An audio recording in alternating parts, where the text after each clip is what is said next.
Hello, welcome to Not Branded News. I am your host, Natalia Yuryeva, and this is a channel where we're talking about everything related, everything that's on the news, on social media, whatever it is. I have a degree in journalism, and I'm no expert, but I am going to try and be better with every episode. So today, what I want to talk about is this clip that was sent to me via social media, and it's this politician, Randy Hillier, who is an independent MPP for Lanark and Frontenac, Kingston. He was at Queen's Park and he asked the premier and his cabinet what's going on regarding the federal government, considering the expansion of isolation slash quarantine facilities from coast to coast in Ontario. So basically, he is asking a question about these quarantine camps that are being built. And let's check out what they say. Thank you, Speaker. Speaker, my question is to the Premier. In my supplemental question yesterday, I asked this government if the people of Ontario should prepare for internment camps.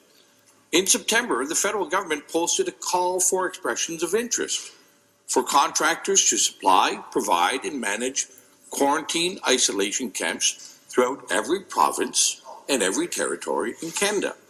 These quarantine isolation camps, however, are not limited to people with COVID, but provide a wide latitude for many people to be detained.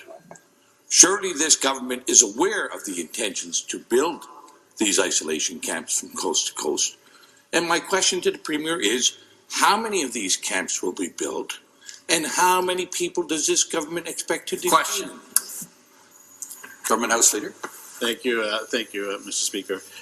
It is very true that when people leave the country and when they come back in, that the province is suggesting, and the federal government, in cooperation with the federal government, we are suggesting that people isolate themselves. That has been a practice that has been very successful, not only here in the province of Ontario, but across Canada. And we will, of course, be redoubling our efforts to make sure that the people of the province of Ontario remain safe, Mr. Speaker. So if the member is referring to the fact that that one of the public health policies is that when you return from a jurisdiction outside of the province of Ontario or from another country, that you isolate yourself for 2 weeks. I would suggest that has been a good policy that has been working. In fact, this House has been doing the same thing since we came back.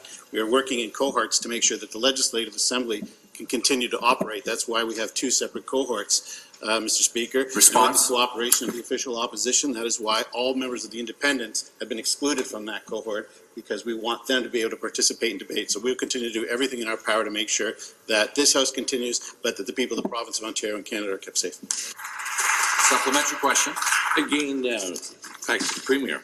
Here's the RFP, and in the RFP, it uses clear language to express that these camps can be used for a broad spectrum of people, not limited to travelers. Indeed, it doesn't even mention international travelers.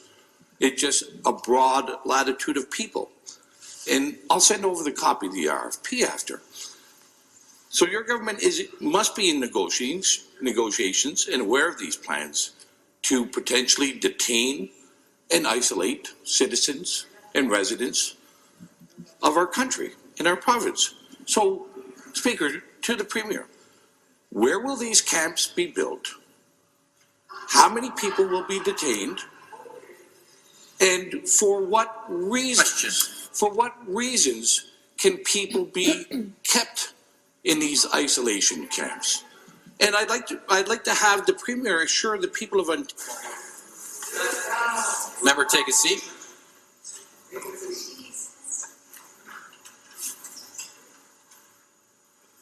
The next question. Okay, so you can clearly see that he was cut off and they didn't answer the question. And I don't understand why it's all the time. You see this in politics a lot, is when there's a serious question being asked and they don't want to answer it, they kind of like filibuster the answer. So you don't get, they talk, but they say nothing. I got this video off of Randy Hillier's Instagram account. This is him talking.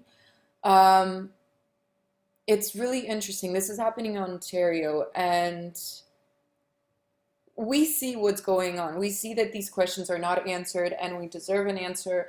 But this is very strange and scary that it's a basic answer. It's either yes, we have camps being built for whatever, or no, we don't have it, or we don't know, because it's much more dangerous to talk and go over the question with an answer that doesn't give any information, except it makes you look guilty of something. So yeah, what are your thoughts and opinions about this video? I know this video is really short, but I'm just getting into it. I'm trying, and I just want to address things like this that are very curious. It's not always going to be bad news or something sad. It's just whatever's coming to me, whatever I view. I'm going to be discussing this and sharing some information. So thank you for watching, and click subscribe, and I will try to put out as many videos as possible. I hope that some of you will give me a chance to let this channel grow, and hopefully it'll become something that I'm passionate about. So thank you so much. Have a safe week. I'll see you guys next time. Bye.